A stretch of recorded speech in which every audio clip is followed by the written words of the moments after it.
How to fix Amazon age verification not working. So if you want to fix your Amazon age verification not working, then what you need to do is first you just need simply go with your Amazon. Search for Amazon, go with www.amazon.com and make sure that you've logged into your account. After that, just simply go with the account section, which will be.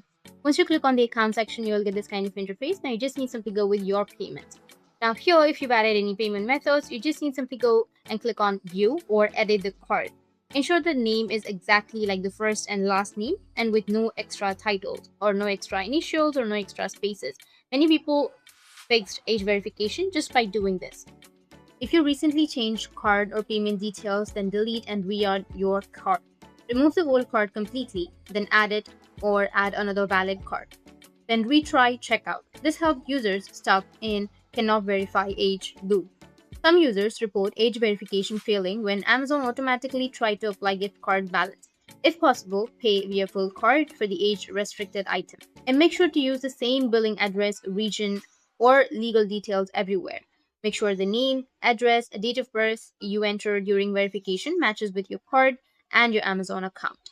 Mismatches can trigger failure. If you found this video helpful, then don't forget to subscribe to our channel.